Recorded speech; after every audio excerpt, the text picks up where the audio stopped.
Good morning and Happy New Year. I'm Columbia Daily Tribune City Editor Matt Sanders. With me is Joe Waljasper. We are back from our holiday break. Now that the rhythm of life has resumed, the kids are back in school, most of us are back at work, so returns the Daily Digest video.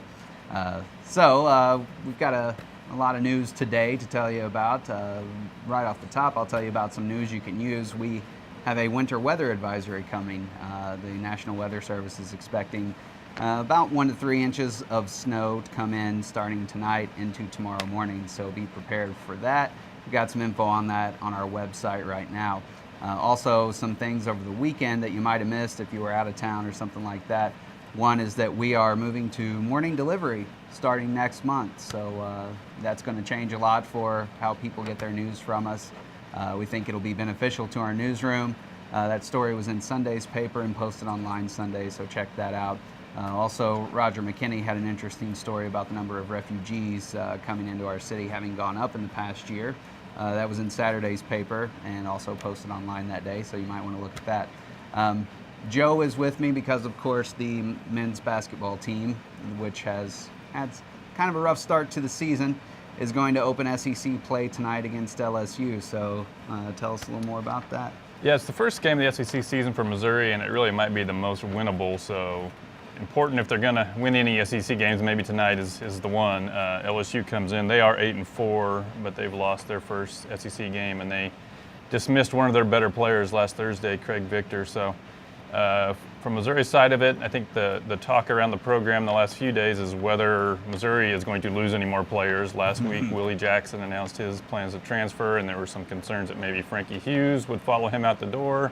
Yesterday, there was a media availability. Frankie Hughes was not made available, but his teammates said he was committed to the team and planned to stay, so we will keep an eye on that. But as far as we know, Frankie Hughes will be in uniform tonight as Missouri tries to win an SEC game. High school basketball last night in Columbia. Rockbridge beats DeSmet and Hickman beats Battle. Okay. So, if I remember correctly, Jackson was, what, the 13th player to leave the program since Anderson? It's hard to keep track, but I think it's about right. Yeah. They lost an entire recruiting class last year, so really they only have one upperclassman as it is now, and he's a JUCO transfer, Russell Wood. So they continue to hemorrhage players, so it's just been kind of a horror show on all fronts with the basketball program. Yeah, they really need a win tonight. Look for, of course, coverage of the game. Our sports writers, of course, will be tweeting about it. Look for a gamer afterward on our website so you can look at the result if you're not able to follow the action while they're actually playing. Some things in the news side that we're working on right now. Caleb Jones, representative from the 50th House District, has been tapped as the Deputy Chief of Staff for incoming Governor Eric Greitens. We've got a story on that right now. We're going to expand on it a little bit this morning, but you can go online to read about that right now. The Columbia City Council accepted a grant for new police positions, but it's not real clear how they're going to pay for the local match.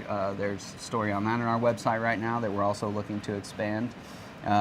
Also, we have a profile coming up today of a young lady who is a dance artist who is going to be going to a prestigious national program coming up in Miami, Florida. Roger McKinney is writing about that, so look for that story later today in print and online. Of course, you can always reach us via email, on Twitter, and through our Facebook page.